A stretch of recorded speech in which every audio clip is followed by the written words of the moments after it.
This is the Healthcare Education Transformation Podcast, a podcast brought to you by two physical therapists devoted to helping physical therapists and other healthcare providers become better educators to patients, students, the community, and each other by interviewing prominent and passionate people within the realms of healthcare and education. The Healthcare Education Transformation Podcast is intended literally for educational and entertainment purposes only. No clinical decision making should be based on only one source, and therefore this podcast should not be used as personal medical advice. While care has been taken to ensure accuracy, occasionally mistakes and factual errors can be present, as we are only human. This is our journey on the road to becoming better educators, so get ready with your pen and paper as class is about to begin.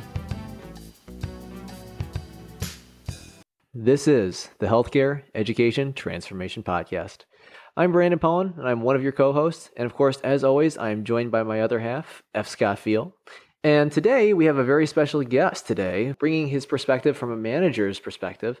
Today, we welcome Bryan Stewart. Now, Bryan, thanks so much for coming on, man. Appreciate you coming on.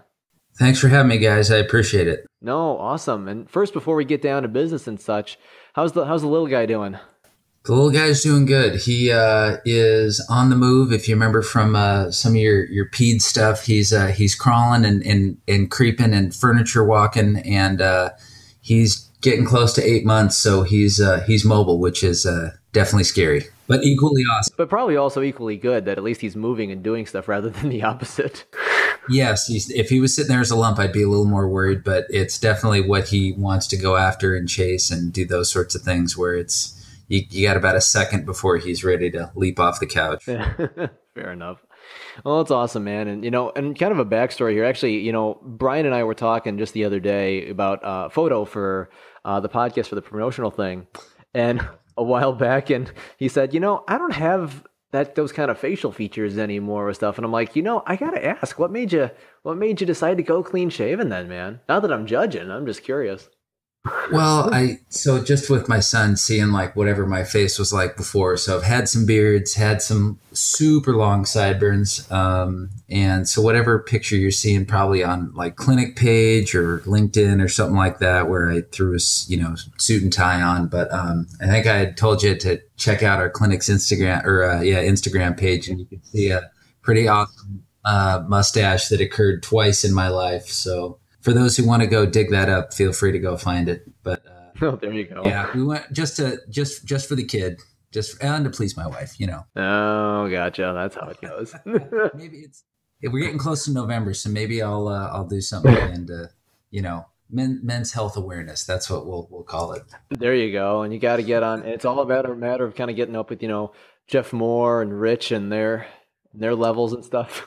Jeff Moore's, that's epic. I don't know if I could go that long. I think that's if I lived in Colorado and wore more flannel, I'd be able to pull that off. But I don't know. A big giant red beard could be a little scary. Oh, that's great. So, for those of our guests, sorry, I know we're getting a little off topic, but Bryan is a partner and clinic director with California Rehabilitation and Sports Therapy in Brea, California, and for our listeners who don't know a lot about you, Bryan, do you think you could tell our audience, who you are and tell us about your path to becoming a clinic director? So I've been in practice a little over 10 years. First half of my career, I worked for Concentra Medical Centers in Orange County. The last part of my working there, I was a clinic director for 2 years. I've been with Cal Rehab now going close to 5 in December of this year. So kind of when I left, I interviewed for a middle management job at Concentra, didn't get it. Actually was the best thing that could have happened because I wanted to go into private practice. So I left, took this job knowing that I had the ability to become a partner in the practice. And so kind of with the companies that PRN or Physical Rehabilitation Network oversees, that's kind of the model where usually the clinic director, earns a salary, is incentivized for if the clinic's profitable, and then also gets a distribution if they buy into the practice. So that's what kind of led me down that road. I was a staff therapist to start, but I always felt like I had a drive towards something beyond just being a staff therapist. Not that there's anything wrong with that. I felt like I took on other roles and other things, and treating. I enjoy treating, but I also enjoy the I guess, kind of the leadership or directorial aspect of the job as well. Yeah, Bryan, I realize this is a very, position specific kind of thing, and it's different by company as well. But tell our listeners a little bit about what you have to do being the clinic director. Well, as a director, I treat actually about 38 to 40 hours a week that I'm scheduled seeing patients. So that's my, 8 to 7, Monday, Wednesday, Friday, 8 to 1 that I'm scheduled seeing patients. But on top of that, anything from hiring and firing, I've some administrative tasks as far as being responsible for clinic efficiency, reviewing profit and loss statements. There are some marketing aspects that I do, relationships with referral sources, different coordination with our kind of home office in Carlsbad, just email correspondence, disciplinary things if need be, policies and procedure, sort of, implementation, staff training if I do, which I could probably stand to do a little bit more of, but, as we do different things, if new things come across, when we have students or when we have new clinicians come on board or new non-clinical staff like aides or volunteers. So some different things, I guess, that. I would say, even as a director, number one, I'm a therapist. So looking at that skill set that needs to continually improve, just manual therapy basis, reading journal articles, but also from a business standpoint, understanding if I've got bigger clinics in my area, what are we going to do to set ourselves apart to remain profitable and continue to grow? So, reading business or leadership books, nothing that was guided from my company, but just kind of what I've had to do myself to make the clinic a bit more, kind of set ourselves apart. So I guess, I could tell you like what a typical day entails of what I do, if that helps. Yeah, for sure. And especially because I know you said before, Bryan, that you normally you're working full time and you're seeing patients for a lot of it. And I'm kind of curious with that even. So how do you balance in some of the other tasks as the director throughout that? I get up at 5 a.m. every morning. I would say, get up about 5. We were talking podcasts a little bit earlier. So get up, get a little podcast in on my way to work, grab some coffee, do a little bit of reading at Starbucks, maybe half hour, 40 minutes, whether it's a journal article or maybe a business book. Get into work about 7. If I didn't finish any charting from the day before, try to wrap that up on shorter days. And then I start seeing patients about 8 o'clock. Some days I'll sneak in a 7:30 patient. I would say on days like today, I got done at 1, so I have the flexibility of the ability to see be on an interview or, get interviewed for a podcast or go do a little bit of marketing and different things like that. So I kind of try to do it before or after treating. If I need a little bit more time, I'll block some time from treating, but I try to still maintain some efficiency with my ability seeing patients. So it's getting creative either before work or maybe at lunch. I'll try and sneak in some things that way, or on my way home, I'll sneak it in that way. So every once in a blue moon, I'll take a dedicated, like a short day off and go hit a bunch of referral sources or tackle some other administrative tasks like that. But I try and do a little bit throughout the day for sure. Gotcha. So Bryan, from your time as a director, what are some of the biggest lessons that you've learned about being a director and about the PT process in general? I think being a director, you have to be fairly flexible, kind of like as a treating clinician. You may have to deal with clinical, non-clinical, different behaviors and attitudes. I would say you can't be everyone's buddy, but you can't be a royal turd either. You got to find the sweet spot between the two. I think that's probably the biggest thing in managing people. It's kind of like managing your patients. You've got the little old lady who might need her hand held through something, or you've got the industrial athlete who needs a swift kick in the rear end to get motivated. So I would say that, along with as we're treating and kind of managing a day, that's kind of how that has to happen.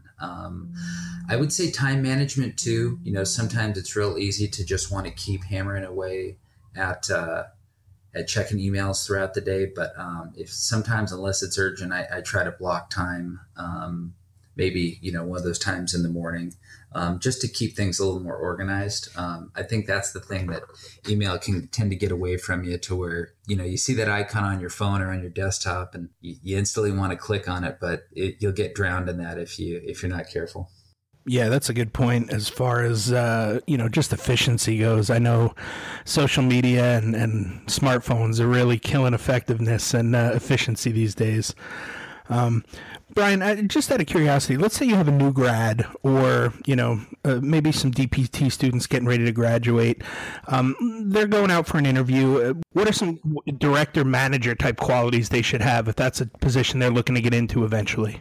I think maybe starting with understanding a little bit with business acumen. I think that if they're going to be in a managerial role. Now, granted, I'm in a private practice role. I'm not in a hospital-based setting, where I think some of those logistics are, maybe there's more controlled in a hospital environment where you've got a bigger budget versus I'm in a smaller private practice. I don't have a million therapists that I oversee, but I think business acumen, so understanding that with efficiency, like you want to treat, you need to treat the way you treat, but at the same time, it's also understanding the business side of things, not just the treatment side of things. Understanding personalities of it. I hate to say you need a thick skin, because depending on the people you're around, but I think that may help as well. And those are, the business acumen piece is probably not going to be the thing that you may get in PT school. Definitely not being super passive. Like, you have to have a little bit of I don't know if it's an entrepreneurial / type A / full bore attitude, but being super passive, timid, and awkward doesn't exactly help. And I'm sure, maybe you guys went to, where you guys went to PT school, I'm sure you saw both sides of that token. So certain people are going to thrive well in a director leadership environment. Others are going to be just fine doing research, because if they come in contact with patients, they're going to scare them. So I think those sort of attributes, I think help. Sometimes you develop some of those skills along the way. But I think definitely having that sort of skill set will help. Yeah, for sure. And something I've even heard too is, really asking, in your interview, is asking what are the clinic's needs? Like, what are your guys' needs and what are you guys struggling with? And then, being able to address or provide ideas that you address that unique thing, and being able to see things from a 30,000 foot view.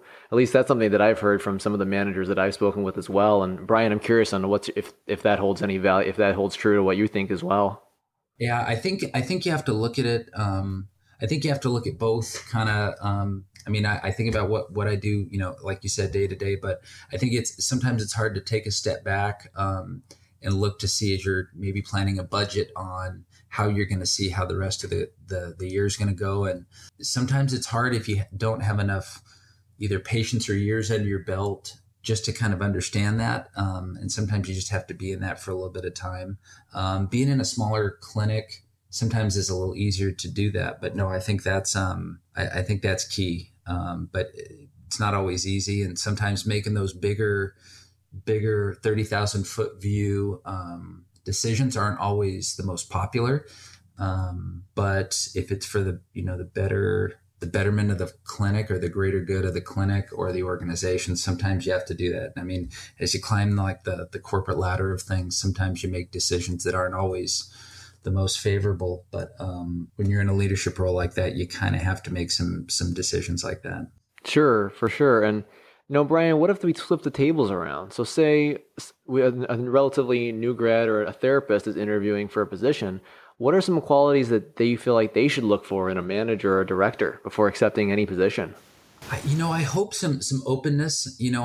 I think openness to communication. I've tried to, have, anyone who's interviewed with me, whether they've been a volunteer, an aide or a PT or whoever, that they can ask me questions. They can, bring ideas to the table. I think that sort of open communication is key. If you've got a giant ego and you're completely unapproachable, you're going to lead by fear. And I don't know if you get the best out of your employees that way versus do you have open communication, and are you able to at least foster growth within that, within that employee? Now, I think mentoring helps, whether that's understanding why we treat the way we treat, or why we market the way we market, or why we, are going after a certain orthopedic group, understanding the financial aspect of treatment. I think all those things, and if there's that open ability for growth from the new grad PT or the fresh PT who's going out to interview, then hopefully you're going to want to work for that sort of person, and you've got that open communication. Hopefully, too, they're not telling you how to treat specifically, but maybe within the grand scheme, everyone's on fairly the same page. I found that I was in situations where I got hired. When I got hired on, I worked for two different clinic directors. When I worked for Concentra in two different locations, 3 days a week at one, 2 days a week at the other. One was awesome. I learned a ton from. The other one was not so awesome. And it was interesting to see kind of the different manager styles and treatment styles. And so I was able to kind of, pick and choose on, I like this, but I don't like that. And, if someone's going to tell you how to treat, then you're not going to grow as a clinician, or is it just as a PT in general? Now, if you're way off base and you want to, I don't know, dunk every single person in full body paraffin, then okay, you're going to get yourself into a whole nother, world of hurt there. But I think having that sort of communication with the person you're working for is huge. For sure. Those are some good points there, Bryan. And, from your position being a manager and director for some time, what do you feel are some of the pros and cons of being within a management role in the rehab process? I think, the pros, I like where looking at growth of something. I think that's the thing that kind of excites me a bit from, where the clinic I took over and where it's at now, and seeing growth. That's great to watch and see kind of a product unfold. It's great to kind of mold and shape some individuals. I just had 3 aides this year who had been with me anywhere from 2 to 4 years, who are all got into PT and OT school, which was pretty cool. Ones who were just volunteers that came on board or who I had hired. So that was really awesome to see. Just seeing that the way you can kind of shape and mold a clinic that's kind of like, that's kind of your own. I mean, I play Sports Center all day or baseball and listen to my music throughout the day. And it's a great fun environment, and patients get better, and it's fun to do. And now granted that's a pro and the benefit of being the guy who directs the thing. Now cons, on the other hand, as I think I alluded to, it's there's a fair amount of hours in the day that go into, being a director, and whether that's anything from, the treating aspect to the administrative, I guess if you want to call it a burden, and all the other things that go along with that. I would say it's sort of a con, but at the same time, it's still, I'm learning, whether it's leadership things or other things that go along with that. And that sometimes it's those decisions when you have to fire someone, or you have to cut hours, or you have to do things that aren't always the most favorable. But it's I think it's that thing that goes along with the job. And if you've got the right people in place, over the course of time, that will definitely make those, the pros outweigh the cons that much more. Yeah, good points for sure, Bryan. Now, again, thinking back to new grads or, current DPT students, from your perspective as a director, what do you feel like the future outlook is with regards to reimbursement from insurance companies for physical therapy services over the next maybe 5 to 10 years? I feel like they're, I would love to say that all of a sudden the arrows are going to go in the right direction, like tuition is going to go down and reimbursement's going to go up. But unfortunately, those arrows go the other direction right now. And that's unfortunate. But I think there's other things that are out there that can help drive that. I think if we are providing value for what we do and we're efficient in how we do it, then insurance companies might turn the Titanic a little bit on how reimbursement is heading in our direction. I think it's a lot of what new grads are seeing as they're coming out. They're like, okay, well, I want to generate this salary, but unfortunately reimbursement and salary are kind of held closely together. I think a lot of people have seeing that, saying, okay, well, if that's the case, then I'm going to turn the model upside down and say I'm gonna tie PT to CrossFit, or I'm gonna tie PT in a cash-based, one-on-one per hour, and I'm gonna charge $150 an hour. So reimbursement on that in that regard is just fine for the person in that niche practice who maybe has a strength and conditioning background. On the whole, I think we're seeing a move towards value-based care, value-based medicine, like as we're seeing like with total joint replacement bundling. I'm actually going to be a part of a conference that's happening in February in Newport Beach of next year. A doc had reached out to me. His name is Dr. Zeev Kane. He's based out of UCI, and it's a panel that's tied to value-based care and how hospital administrators, clinicians, and all these folks can better deliver value-based care. So I think if there's a way that value is seen in, then hopefully insurance companies will see that. So what patients are willing to pay versus what insurance companies are willing to pay is a little bit of a dilemma. And the hard part is there's going to be HMOs and things like Medicaid that are very low paying. The hard part is there's going to be clinics out there who want to survive, and what they'll do is try to cram 4, 5, 6 patients an hour because you're only getting reimbursed $30 a visit. Quality of care changes. That's the crappy part. So I think if we continue to fight this on many fronts, there's a group down in San Diego called IPT. I'm not sure if you guys have heard of them. That's Independent Physical Therapists of California. They're actually suing a work comp third-party administrator. It's pretty wild. So Align or One Call Medical is a third-party group who takes a little slice kind of out of, well, at least in California, the California work comp fee schedule. So that right there, when we talk about reimbursement, talk about a small group of rogue PTs in California who are trying to go after, a big dog.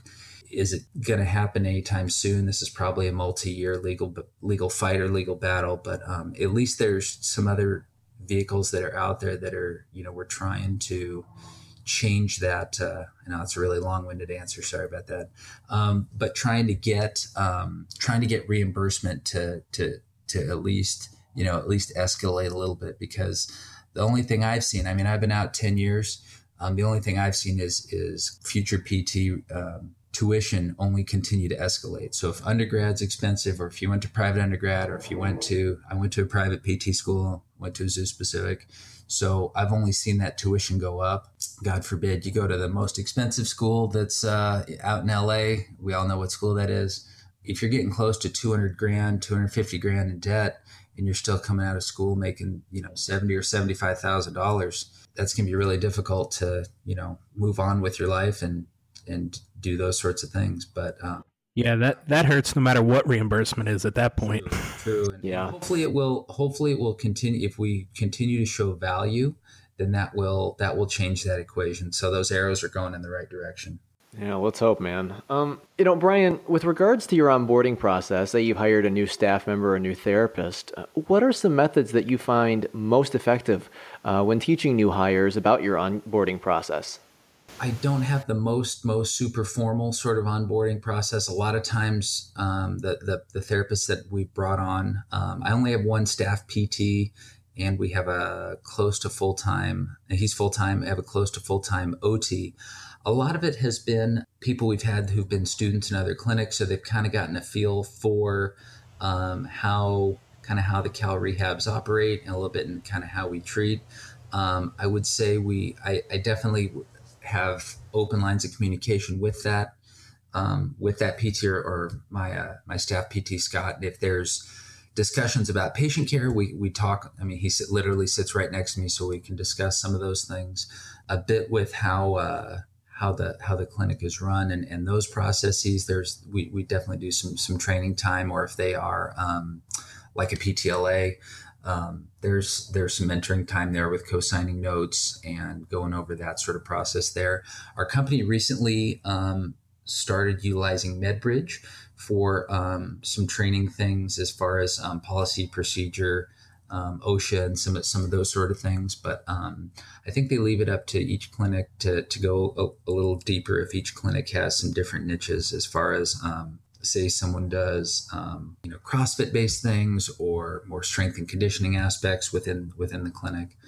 But as far as that onboarding process, I don't have the most super formalized, but a lot of it is we'll get in and start treating, and we'll co-treat. If we need to co-treat some patients, we'll talk research articles, talk whatever needs to be done. And as over time, if I start to see where some weaknesses lie, I can always pull aside and discuss accordingly before it becomes a problem or a long-term thing. Yeah, Bryan, you bring up a really good point there, because I know a lot of companies promise, mentoring options and, oh yeah, you'll have the ability to be mentored. Don't worry about it. We're not going to throw you to the wolves. But, with the current financial stresses that PT clinics are going, we talked a little bit about that reimbursement issue.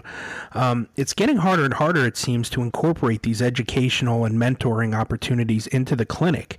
In your opinion, maybe what are some of the best methods for trying to carve out time and find ways to educate and mentor staff, given the constraints that we talked about? I would say utilizing MedBridge has done well with, if you want to dig in deeper to little modules, like say you wanted to learn a little bit more about, say, instrument-assisted soft tissue mobilization. So kind of assigning some videos that it kind of works. Sometimes it might be on the clinician's own time. Sometimes it might be at lunchtime. Sometimes we might do a lunch in service or a staff meeting that way. A lot of times I'm 6 o'clock in the morning, I come across an article and I'll text it out to, any of my different clinicians. So I think it comes across different ways, blocking time in the middle of the day or maybe coming in a little bit before work. I realize we typically fill up our schedule with treating. Now, sometimes just with regard to that financial piece, if there's we typically, to give you an idea of how we see patients, we usually book a patient every half an hour and every hour, or allow an hour for an evaluation. If I have a really high functioning patient who doesn't require a ton of manual or a ton of, if they're just primarily a Therex patient, maybe booking that patient on the 15s. And then now that allows maybe a 15 or half an hour time frame to, allow for some mentoring time that way. That's definitely something I've wanted to get a little bit better at, and making it more of a regular thing to set aside time doing that. But I think that's probably the best way to do it. So we definitely encourage our clinicians, and we'll pay them to do Con Ed. We try to talk about different Con Ed and what they want to do, whether it's, you get $1,500 as a full-time clinician. So that could be anything from APTA dues. And I have a role in APTA, CPTA, from either a delegate role, or I'm a chief rep within our district or county. And just understanding those sorts of things, back to whatever sort of weekend courses they want to do, or if they're looking at other books or texts or other things like that. So we definitely encourage that and try to incorporate that in the treating day. I think trying to go a bit beyond that can make it a little tough. Yeah, I don't know. I've got a newborn as well, Bryan, and if you wake me up with a 6 a.m. text for research articles, you're going to get a stern talking to when I get in. That's for sure. Yeah, but none of my clinicians do. I try to keep the 6 a.m. text unless I get, or I'm listening to a podcast and I'm forwarding that to someone else. So I try not to do that too often, but I know if I don't do it, then I don't know if there's only a way to delay a text message, you can right. delay. Well, fair enough. You can send a link to our podcast here anytime you want. We'll allow that. Okay, good stuff. There you go. I don't care if I'm waking people up. I'll do it for sure. So, Bryan, another topic that's probably not as fun to deal with, or to deal with for that matter, revolves around confrontation issues. So sometimes I'm sure it happens, of course, that a patient has a complaint about something, whether it be about a billing issue, dissatisfaction with an outcome, they didn't like something that a staff member did or said, or I'm sure the list continues, and you probably heard more than I have, but let's put a hypothetical situation here, and let's pretend that you're about to have a meeting with a very upset patient about a billing issue. What are some steps that you go about through, and what are some things that you normally do to help handle that situation? Well, I've been in that situation. I've tried to, I think, gather as much information as possible. And definitely, if a patient's irate, you gotta diffuse that bomb. Unfortunately, the patient's going to be, like for us, our billing department is handled in Carlsbad. So it's kind of it's a phone number in this kind of nebulous location. So for me, I definitely want to calm the patient down as much as I can, because an upset patient's going to go tell 10 people that they know that, oh yeah, Bryan down at Cal Rehab, all he's worried about is money, and he's trying to, stick me for whatever bill. So I think gathering as much info as you can from the billing side, from our front desk person, if she's managed some of that, get as much information. And then from there, I can, make the best educated decision on how that was handled. Yeah, for sure. And you bring up a couple good points there, Bryan. And, in terms of your interaction with the patient now, and I'm going to switch. So say, for example, that patient had an issue with a particular staff member. What have you found to be the most effective method for follow-up with that particular staff member after hearing that patient complaint against that staff member? Like, how do you handle the aftermath and addressing that staff member? You know what? I would try to set, maybe a goal. If it was something like, I think I'd look at the severity of the complaint, and then from there I would try to, maybe set a goal of, was it the time somebody was treated, or was someone a little heavy-handed? Was, say, a manual therapy technique? I've had to have that sort of discussion. So I think at least setting a goal to say, okay, let's look to see how this patient bounces back over the next few weeks, and see if we can, avoid whatever, manual therapy treatment technique that you did, or maybe don't bring up a topic of, I don't know, politics or religion in the clinic if you happen to do that. I haven't run into that situation, but if you've got some smarts, you don't bring up those two topics. It's just one of those things, you don't do.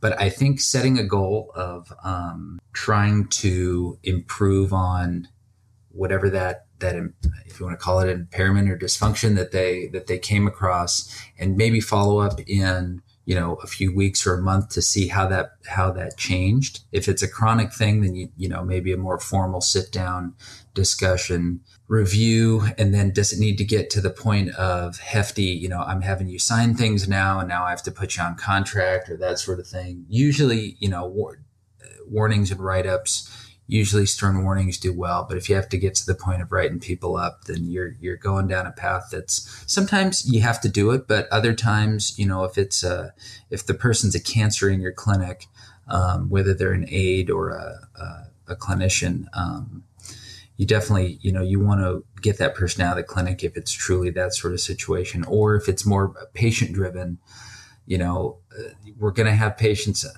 I know you guys have, maybe, I don't know if you've experienced it, but you'll have a patient who you're just not going to please them. And maybe at that point, maybe we're not the right clinic for that patient, or you just try to discharge them as fast as possible and get them back to feeling better, kill them with kindness. So you've got a few different options there depending on the severity of the problem. But sometimes you have to take the PC route. Other times you have to you got to make a stern decision about something. And it's not always favorable, but sometimes you got to do it. Yeah, Bryan, while we're on the conflict train here, let's say you've got two staff members that are having an issue. What kind of effective strategies do you use to kind of deal with that, staff member on staff member type conflicts? I would probably gather as much information, talk with each one of them individually first, and then kind of bring the two together and say, okay, this is the information I've got. This is what's in front of me. This is what you're telling me. This is what you're telling me. How are we going to move forward with this, and kind of make it a team approach that way? Unless it's like a blatantly, someone's putting, someone in a compromising or legal issue, and it's pretty clear cut, then I can make a decision one way versus the other. If it's two clinicians I would like to keep both employed working for me, then it might be not the most comfortable thing for those two people. But I think if the three of us sit down and discuss something, because it's real easy if I sit down with one, oh, well, so-and-so did this, that, and the other thing. Okay. And then I hear the same thing from someone else. It's easy to hide behind your accusations versus, okay, well, this person's now sitting across from you. You want to say that same thing again, and now we'll see where, what's the true situation versus what's, a load of BS. Yeah, for sure. No, that's a good take on that, Bryan. And now I'll say we can safely get off the conflict train here, and we'll switch it to a different track here. So what are some questions that a PT should ask themselves to see if being a manager or a director is right for them? I think, do they want to be involved with, do they like the challenges that go beyond patient care? Do they work well with many different personalities and behavior types? Do they, if they're going to be a manager director, do they feel comfortable marketing to referral sources? Do they feel comfortable with, something that's beyond just a 9-to-5 job? I think my other things that go on outside of, my other consulting things or, involvement in our state or national organizations, I think that kind of goes along the lines with that, where if someone's just fine punching in and punching out, then they're probably not going to want to be a director. And that's just one guy's opinion. But I think when there's that little bit of a drive that's beyond patient care, I think that's something they'll have to ask themselves if they want to dig a little deeper into that. I don't know if everyone's a natural born leader or manager in that regard.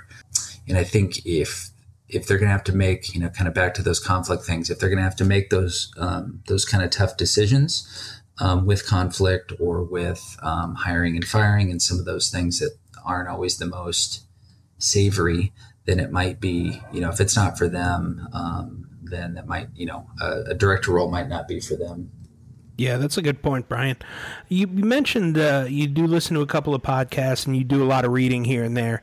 What are some resources that you've found most beneficial with transitioning into a manager-director position?